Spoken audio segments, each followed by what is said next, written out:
Cinema Market kompaniyasi taqdim etadi.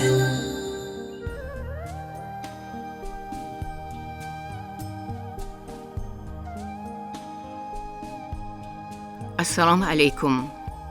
Hurmatli eshitguvchim, aziz zamondosh.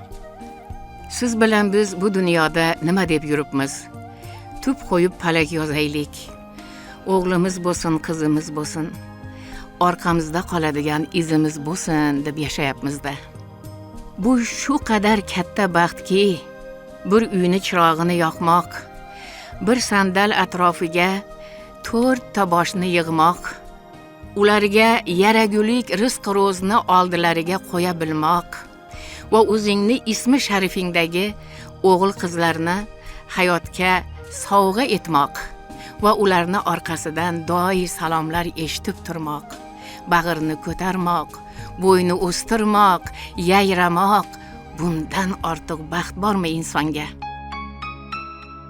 O'zbekistonda xizmat ko'rsatgan madaniyat xodimi, millatimiz ma'naviyatining jonkuyar targ'ibotchisi, yozuvchi, shoira Tursunoy Sodiqovaning Oila ilmi risolasidan ro'zg'or sirlari, kelinlik ilmi. Men keyingi paytlarda juda iztirob bilan Allohdan bir narsani ko'p so'raydigan bo'ldim. Ilohim, qizi borlarni xushyor saylagin, qizlariga ko'proq ilm bersinlar deydigan bo'lib qoldim. O'g'ildan ham ko'ra qizlarni ma'rifatli qilishga ko'pdan oshiqish kerak. Hunar o'rgatishga, ilm o'rgatishga, so'z aytishga o'rgatishga, o'zlarini chiroyli tutishga o'rgatishga tezdan kirishmoq kerak. 1 yoshidan boshlab shunga urinmoq kerak ekan.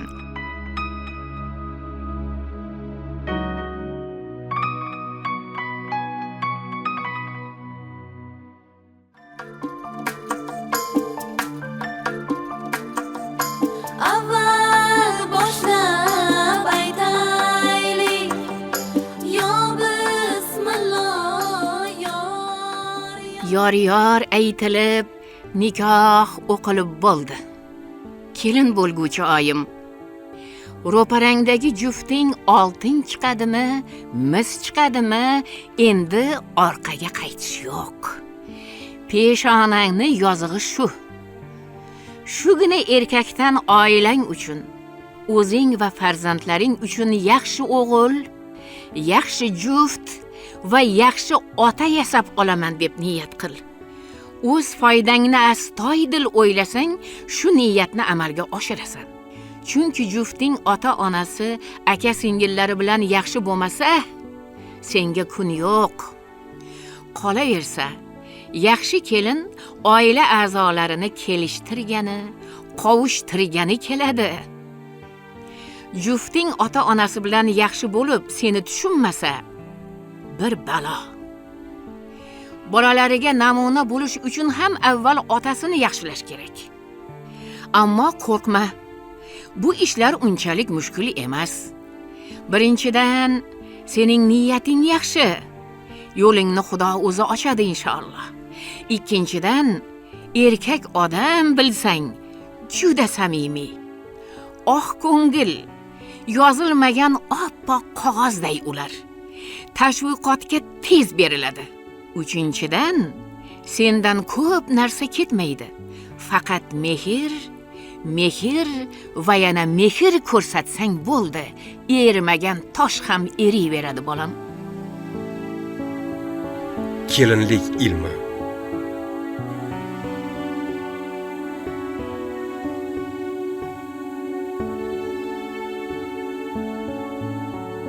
Kelin bo'lguvchi oyim, qiz uzatish bir ko'chatni joyidan sug'urib olib, boshqa boqqa qo'ndirish demakdir.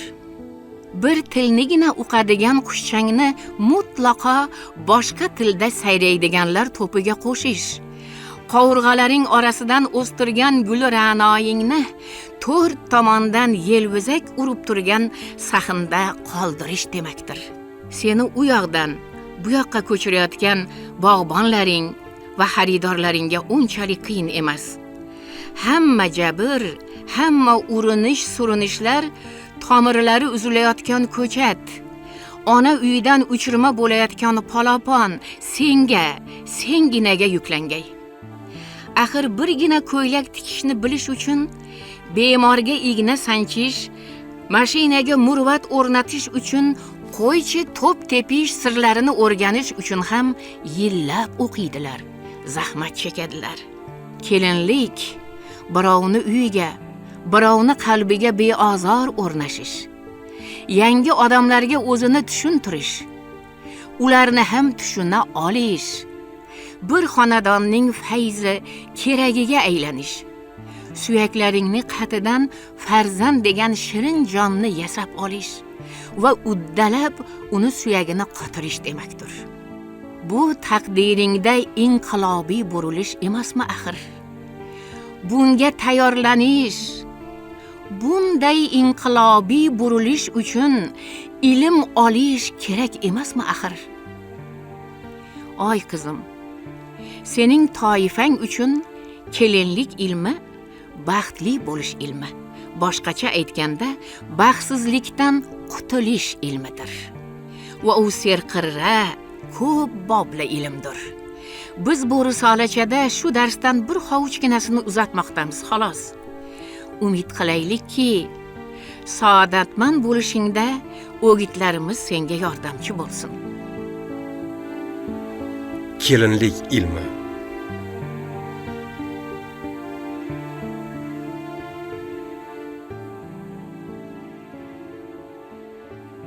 Avvalo, baland va chiroyli niyat qil.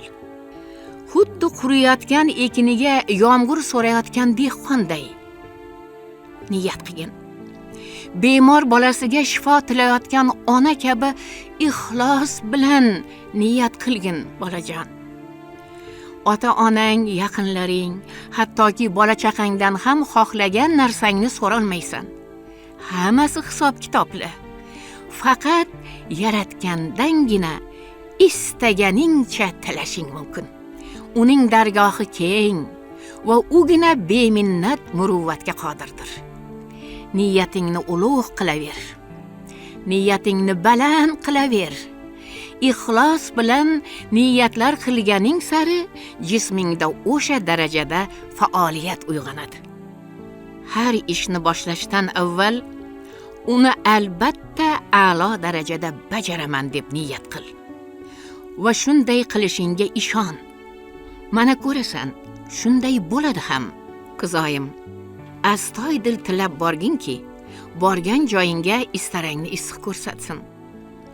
Sen kuyovning uyiga ko'chingni emas, umringni ko'chirib boryapsan, bolam. Chamanzormi, tikonzormi, to 100 ga kirguningcha shu yer endi senga vatan. Shu borishda o'zingni yaxshi yomon holatlarga sozlab borgin.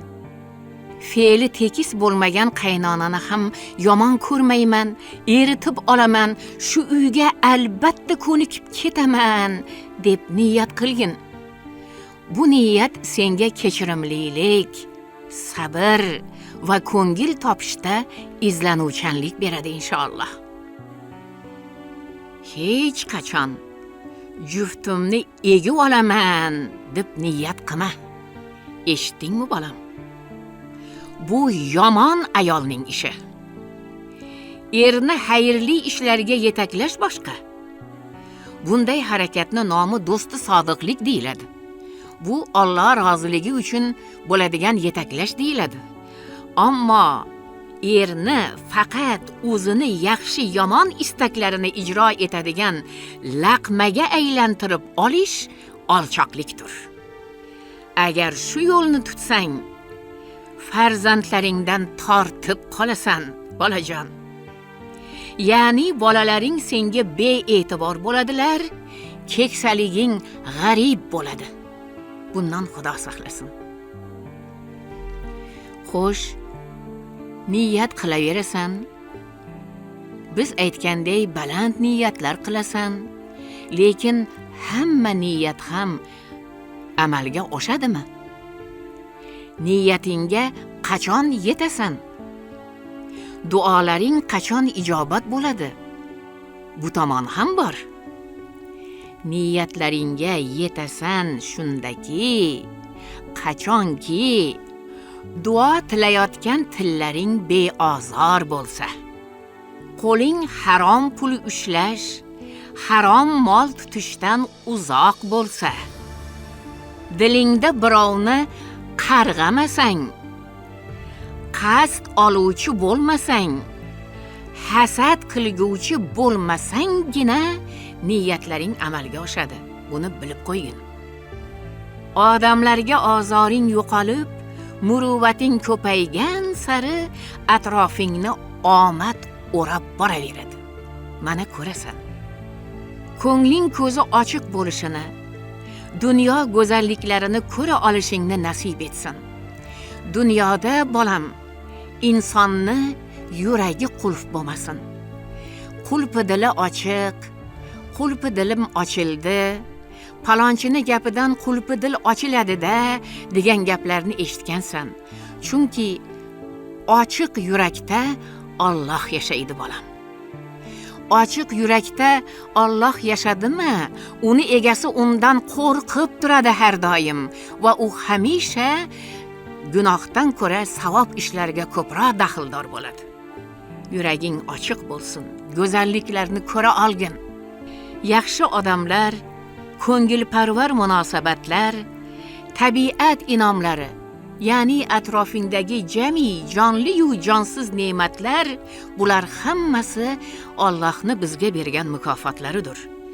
Bu yaxshiliklarni tanigan saring, ularga qarab hamd va sano o'qigan saring, ularni go'zalligidan mast bo'lganingni birovlarga aytib bera boshlagan saring, o'zing ham yaxshilanib, a'lolanib, chiroyli bo'lib borasan.